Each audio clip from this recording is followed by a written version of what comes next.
particularly exciting times, I think. Over 1.2 million people voted Green in the European elections, meaning that we not only held our seats in London and the South East, but we also won a new seat in the South West. And I think huge congratulations are due to our latest member of the European Parliament, Molly Scott.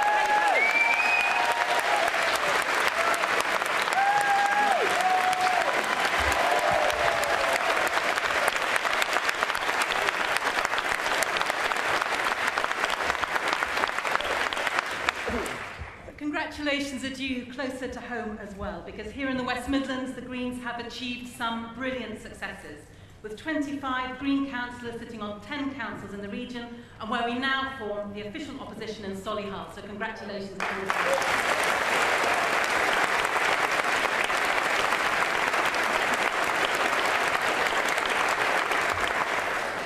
Conference with near record party membership, an increasing number of polls which put us neck and neck with the Liberal Democrats, we have everything to play for.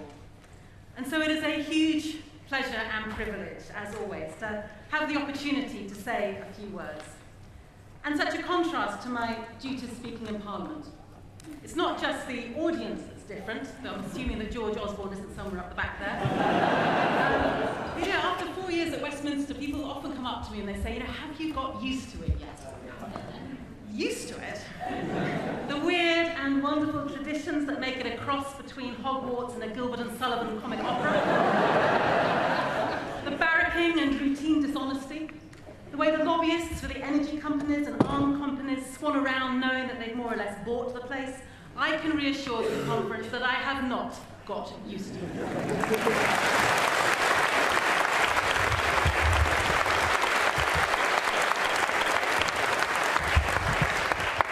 But I do know one thing, and that is that being there really matters.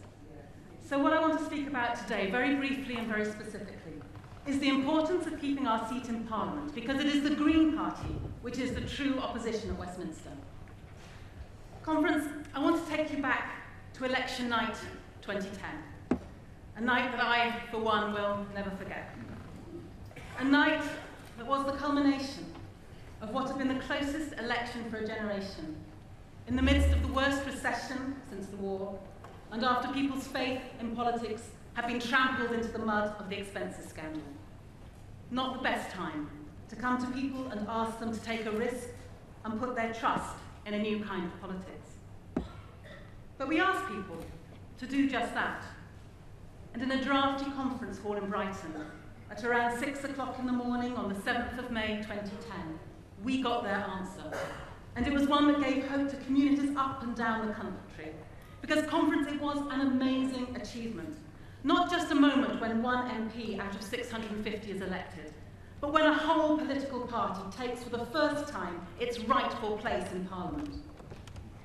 And it was the result of so much work by so many people over so many years, and many of you are in this room this morning. And I want to thank you again for the extraordinary contribution that you made. Thank you for helping us to make history. But conference, I'm here to say that that amazing achievement is not on its own enough. I'm here to say we have to do it again. To demonstrate that our result in Brighton in 2010 wasn't a one-off, and that we can retain that seat in Brighton Pavilion, and in the future we can build on it, winning more seats right across the country, in Norwich South, Bristol West, and Liverpool, Oxford, Cambridge and beyond. And conference, the urgency of doing that has never been greater. First, there's UKIP. They are knocking on the door of Parliament. Imagine if in the next Parliament they are there and we are not. What a terrible message would that send out in terms of the direction in which this country is going. UKIP's reactionary mix of meanness and xenophobia is pulling British politics to the right. We need to be there, giving the decent, generous, radical, progressive alternative. But there's more at stake than that. With a government in the middle of an unprecedented attack on the country's most vulnerable people, with Cameron's very deliberate ideological assault on the welfare state, at a time when the 1,000 richest people have more wealth than the poorest 40%, we need green voices in Parliament more than ever before.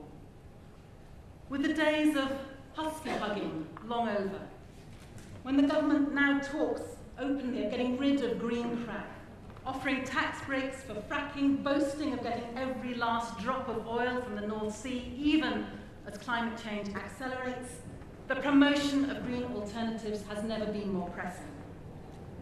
And with a foreign policy riddled with hypocrisy and double standards, as Cameron falls over himself to sell arms to the very countries through which so much money is channeled to fund extremism, the need for a green approach based on consistency and, I am not ashamed to say it, an ethical basis, that is more necessary than ever.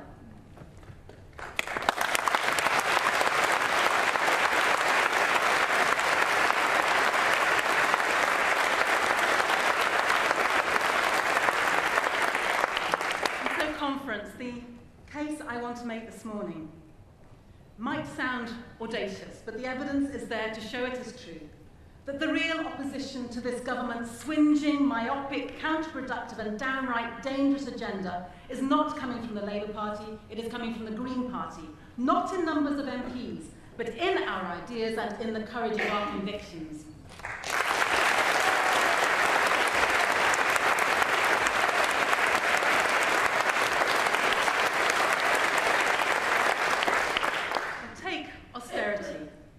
Labour has not only consistently failed to challenge the illiterate economics of George Osborne's slash-and-burn approach to public spending, but Ed Balls has signed up to the same spending limits as the government itself.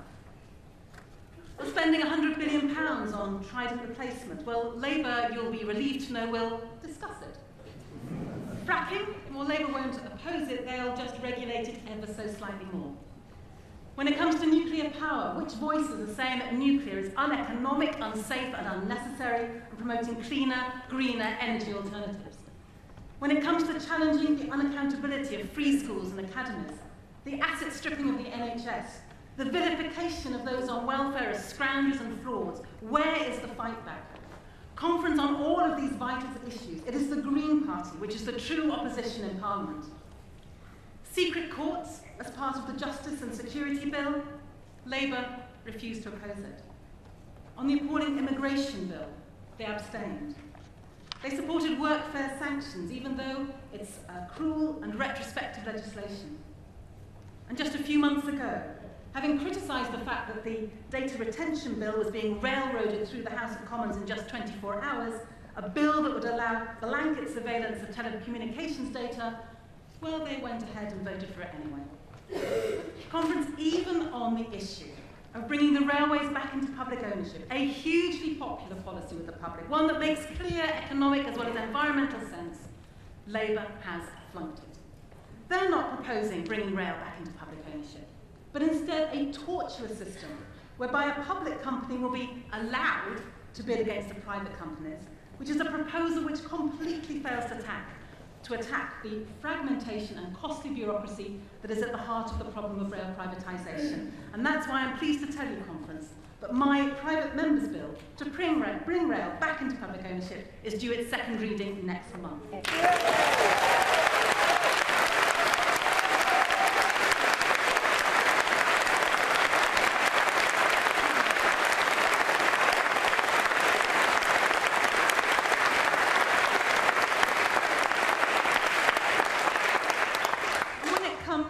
Standing shoulder to shoulder with those who need support, with the unions in opposition to austerity, with the students protesting against tuition fees. You look around for Ed, where is he? Conference, I was proud to march with the students to protest against the huge government betrayal over tuition fees, and then to make an urgent point of order in the Commons chamber to raise real concerns about the police who were kettling our young people, leaving them shivering outside in the cold for hours on end.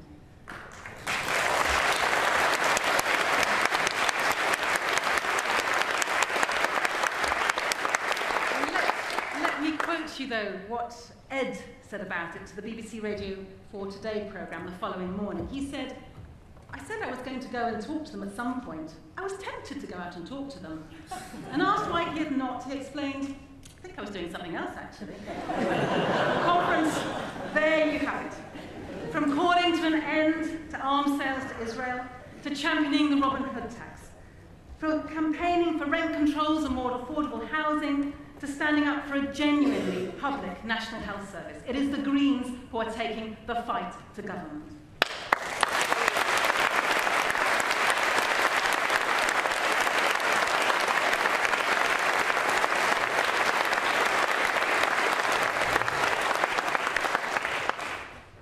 Just briefly at the NHS, because Labour has tried to put themselves at the heart of the campaign to protect our health services against the coalition's plans. They have said all the right things. The conference, as you know, saying and doing things are very different. And when you look at what Labour have done, it makes no sense to trust them to protect the NHS. They have been complicit in imposing privatisation and market principles on our NHS. They may have agreed to reinstate the government's legal duty to provide, but we know that they won't abolish competition or the purchaser-provider split. Conference, we need to restore the NHS in England, re-establish public accountability, and reverse more than 2 decades of policies which have been intent upon privatising NHS services and funding, ultimately to its demise. And only the Greens can be trusted to stand up for that in Parliament. Only the Greens are honest when it comes to keeping the NHS public. And that's why I'm backing a new public NHS bill, developed by NHS campaigners, which would rebuild our health services from the bottom up and would undo the damage done by successive governments, putting the public back at the heart of our national health system.